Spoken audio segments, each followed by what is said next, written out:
جناب تو اب ہم آگے بڑھتے ہیں اور ظاہر ہے رمضان المبارک کا مہینہ قریب ہے. ایسے میں جو لوگ ہیں ہم دیکھتے ہیں ان کا لگاؤ بڑا قریب ہو جاتا ہے, بالخصوص قرآن پاک کی تلاوت سے اور قرآن پاک پڑھنے کا رجحان میں اضافہ ہو جاتا ہے. ایسے میں جو سب سے خوبصورت چیز آپ کو نظر آتی ہے وہ ایک اسلامک کلچر کا ایک خاص ایک کہنا چاہیے حصہ ہے, خطاطی جسے کیلیگرافی کہتے ہیں. خوبصورت اس میں ہم نے پینٹنگز بھی دیکھی ہیں, خوبصورت عبارات اور آیات لکھی جاتی ہیں. تو اب ہم آپ کو ملائیں گے عالمی شہرت یافتہ کیلیگرافر ہمارے ساتھ موجود ہیں توصیف احمد, جو کہ 3 دہائیوں سے خطاطی میں کئی اعزازات حاصل کر چکے ہیں. اور توصیف احمد کے استاد عالمی شہرت یافتہ خطاط صادقین ہیں. ان سے کون واقف نہیں ہے جی, ان کے کام سے کون واقف نہیں ہے. انٹرنیشنلی انہوں نے پاکستان کا نام بڑا اونچا کیا ہے. تو انہوں نے کاغذ کی کٹنگ سے خطاطی کا فن بھی متعارف کروایا ہے. ان کے فن پاروں میں اسلام سے ان کی محبت اور خلوص واضح طور پہ نظر آتا ہے. توصیف احمد کو خطاطی کے فن پاروں پر آسٹریلین مسلم ایوارڈ سے بھی نوازا گیا. اسلام سے محبت کا ایک اور ثبوت یہ بھی ہے کہ توصیف احمد پورے قرآن کی خطاطی کا عزم بھی رکھتے ہیں. تو اسی پر بات کر لیتے ہیں. ہمارے ساتھ موجود ہیں توصیف احمد صاحب. بہت شکریہ توصیف صاحب, آپ نے ہمارے لیے وقت نکالا. یو آر ویئرنگ زبردست قسم کی شرٹ, ماشاءاللہ اچھے لگ رہے ہیں آپ. یہ بتائیے کہ یہ سلسلہ شروع کب سے ہوا بھائی, یہ کیسے آپ نے مطلب 3 دہائیاں 30 سال تو ہو گئے, ہاؤ ڈیڈ اٹ اسٹارٹ؟ جی ایکچولی اسٹارٹ ایک چھوٹا سا انسیڈنٹ ہوا تھا. میری بیٹی گھر میں بور ہو رہی تھی, تو اس نے کہا پاپا جو ہے نا میں کیا کروں. تو میں نے پیپر لیا اور پیپر کو فولڈ کر کے کاٹا تو پھول بن گیا. تو وہ خوش تو ہو گئی, لیکن یہ اس کے ساتھ میرے ذہن میں ایک چیز ٹریگر ہوئی کہ اس سے تو میں بہت کچھ کر سکتا ہوں. اس سے پہلے میں پین اینڈنگ کے اندر بہت سارا کام کرتا رہا ہوں, لیکن وہ چیز جو ہے نا میں نے ساتھ ہی پھر سوچا کہ اسلامک آرٹ اور پیپر کٹنگ آرٹ یہ دونوں بہت خوبصورت امتزاج ان کا ہو سکتا ہے. تو پھر اس کے بعد سے لے کر آج تک میں پیپر کو کاٹتا یعنی کہ رہا. آپ نے یہ پیشن ڈسکور ایسے کیا اتفاقیہ طور پہ. لوگوں کی تو ساری زندگی گزر جاتی ہے سر, ان کو معلوم ہی نہیں ہوتا کہ وہ زندگی میں کرنا کیا چاہتے ہیں. زبردست. لیکن آپ استاد رہے, استاد آپ کے رہے صادقین صاحب, آپ ان کے شاگرد رہے. تو یہ ذرا ہمیں بتائیے گا کیسے استاد تھے, زبردست. تو ان کی ہم نے پینٹنگز دیکھی ہیں, کیا سیکھا اور کیسے ان سے رابطہ پھر ہوا, یہ ذرا بتائیے گا. جی جو مین چیز ان سے سیکھی, کیونکہ وہ میں راولپنڈی میں ہوتا تھا اور اس ٹائم وہ F61 میں اسلام آباد میں تھے. تو میں ان کے پاس جا کے بیٹھ جاتا تھا, اور مینلی جو چیز میں نے ان سے سیکھی اور میں جو آج اسی کو آگے لے کے جا رہا ہوں وہ یہ ہے کہ پکٹوریل ڈپکشن آف قرآنی آیات کیسے کی جا سکتی ہے. تو وہاں سے میں نے لرن کی اور اس کو آگے لے کے چل رہا ہوں. کیونکہ اور اسی کے بیس کے اوپر میں نے ایک اب قرآن پاک کی بھی پکٹوریل ڈپکشن کا ارادہ کیا ہے, جس کا مین مقصد یہ ہے کہ کل کلاں کے ہمارے جو بچے ہیں وہ قرآن پاک کس طرح جلد از جلد سیکھ سکتے ہیں. کیونکہ آپ کو کسی لینگویج کا سہارا لینا پڑتا ہے قرآن پاک سیکھنے کے لیے.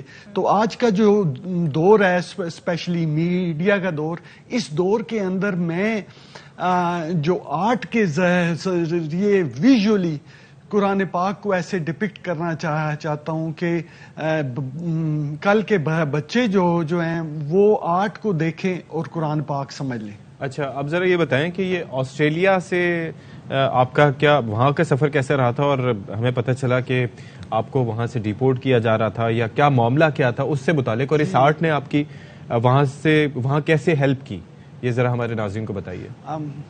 یہ ویسے سرپرائز ہوں آپ تک یہ کیسے نیوز پہنچی ہے.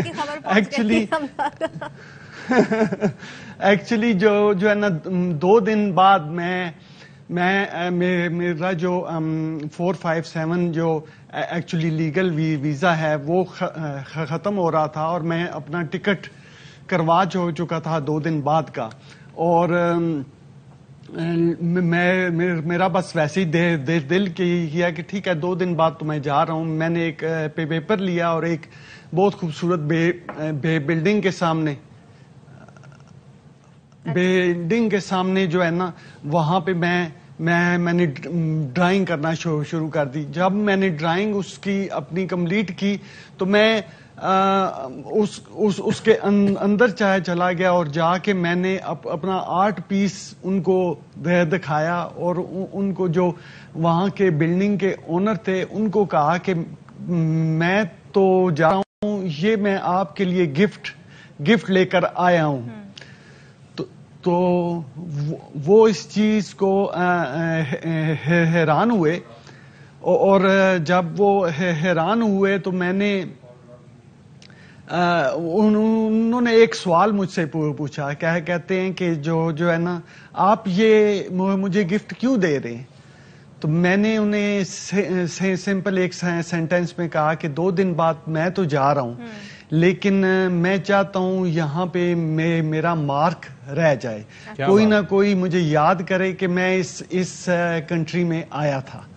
تو وہ بالکل حیران ہو گئے، اور اس کے بعد انہوں نے کہا میں آپ کو جانے نہیں دوں گا، اتنے بریلینٹ آرٹسٹ ہیں تو میں آپ کو کیسے جانے دے سکتا ہوں. تو انہوں نے پھر سارا میری ہیلپ کی اس کو لیگل کرنے میں اور ہر چیز کرنے میں. اچھا، تو اب آپ کا جو یہ بڑی اتنے زبردست سٹوری بتائی، اب آپ کے کیا عزائم ہیں؟ آپ چاہتے ہیں کہ قرآن ایک میوزیم بھی بنایا جائے، ساتھ میں آپ پورے قرآن کی خطاطی کرنا چاہتے ہیں، تو اس کے لیے پلاننگ کیا ہے آپ کی، اور کتنے عرصے میں یہ ہو پائے گا؟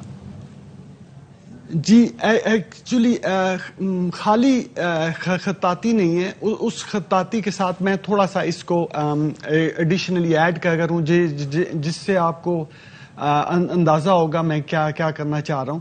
میں ایکچولی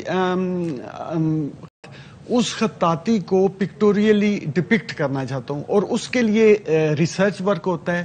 ریسرچ ورک کے بعد وہ آرٹ ورک ڈیزائن ہوتا ہے، اور ذہن میں یہ بھی رکھا جاتا ہے کہ کوئی اسلام کی باؤنڈریز کے اندر رہ کے آرٹ پیس کو ڈیزائن کیا جانا چاہیے. تو وہ ساری چیزیں کر کے میں قرآن پاک ایسے ڈیزائن کرنا چاہتا ہوں کہ جو کل کی ہماری جو نسل ہے ان کے لیے ہیلپ فل ثابت ہو کہ وہ اس چیز کو لرن کر سکیں. اور اس پرپز کے لیے میری بہت بڑی خواہش ہے کہ پاکستان کے اندر قرآن میوزیم کا قیام ہونا چاہیے کہیں پہ، کیونکہ ہم اسلام کا قلعہ اپنے آپ کو کیا کہتے ہیں، اور قرآن ہماری بنیاد ہے. ٹھیک ہے، تو اس لیے ہم پاکستان میں قرآن میوزیم میں قرآن کو انڈرسٹینڈ کرنے کے متعلق کام ہونا چاہیے، جس میں ایک پارٹ جو ہے نا، ایک پارٹ یہ پکٹوریل ڈپکشن آف اسلام ہوگا. اس کے علاوہ اور بھی چیزیں ہوں گی، اور پوری دنیا سے لوگ آ کے یہاں پہ قرآن پاک لرن کر سکیں گے اور سیکھ سکیں گے. اٹریکشن بھی بن سکتا ہے، اور اس سے لوگ لرن کر سکتے ہیں، جی آگاہی حاصل کر سکتے ہیں. لازمی. اور یقیناً آپ نے بڑی خوبصورت یہ پینٹنگز بنائی ہیں، اور ہمیں دیکھ کے احساس ہو رہا ہے کہ واقعی یہ میوزیم میں اگر آویزہ ہوں تو لوگ کتنا اٹریکٹ ہوں گے، اور اسلام سے بھی انہیں آگاہی کتنی ملے گی. تو توصیف صاحب بہت شکریہ آپ کا، اور آپ سے مل کے بڑی خوشی ہوئی، اور یہ جان کر اتنا زبردست کام پاکستانی کر رہے ہیں اور دنیا بھر میں نام بھی روشن کر رہے ہیں. لیکن جو ان کے آئیڈیاز ہیں اس پہ اگر عمل درآمد ہو جائے تو کیا ہی بات ہوگی. قرآن میوزیم کی بات کی ہے انہوں نے. بالکل ایسا ہی ہے.